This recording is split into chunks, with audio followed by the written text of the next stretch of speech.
Coucou, j'espère que tu vas bien. Maintenant que nous avons fait connaissance, j'aimerais te plonger dans mon univers créatif en te présentant tout ce que j'ai créé ou ai créé par le passé. Ma démarche est très intuitive et cyclique.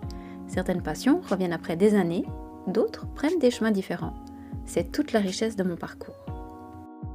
Une touche à tout, passionnée et autodidacte.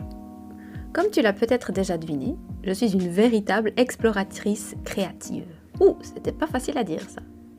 J'aime innover, découvrir de nouveaux médiums, me lancer dans des projets originaux, relever des défis. En somme, j'ai un besoin viscéral de tester, d'apprendre et de m'épanouir dans des disciplines variées. C'est ce qui fait de moi une artiste multipotentielle, justement. Au fil des années, j'ai eu la chance de m'initier à une multitude d'activités artistiques et manuelles. En voici quelques-unes.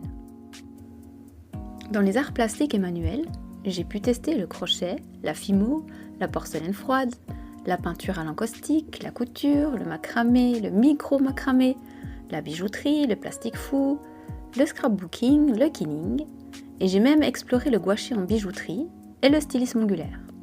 Je m'épanouis autant dans la minutie que dans des projets plus importants comme la rénovation, poser des sols, tapisser, repeindre ou appliquer du crépi.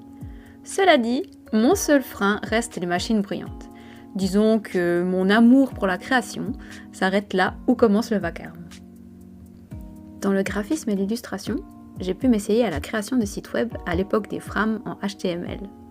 Et oui, ça me rajeunit pas. J'ai fait des flyers, logos, étiquettes, faire-part, et très récemment, on m'a engagée comme game designer en tant que voxel artiste. J'ai adoré ce job. J'ai fait des portraits, j'en fais toujours d'ailleurs. Je me suis essayée à la bande dessinée, mais pour être très franche, la BD, c'est pas trop ma tasse de thé. Et enfin, l'écriture et la poésie. Les mots sont aussi un merveilleux médium pour exprimer mes idées et mes émotions. Toutes ces formes d'expression, si variées, m'ont permis de développer une large palette de compétences. Aujourd'hui, elles me servent à répondre avec enthousiasme aux projets qu'on me confie.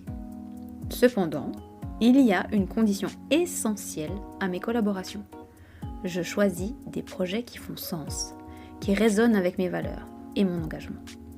Créer, pour moi, c'est avant tout partager une vision et une énergie positive. J'espère avoir réussi à te transmettre un peu de mes émotions à travers ces quelques créations que j'ai partagées avec toi.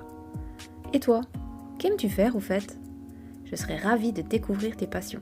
Alors n'hésite pas à me le dire en commentaire. Ma curiosité est grande ouverte.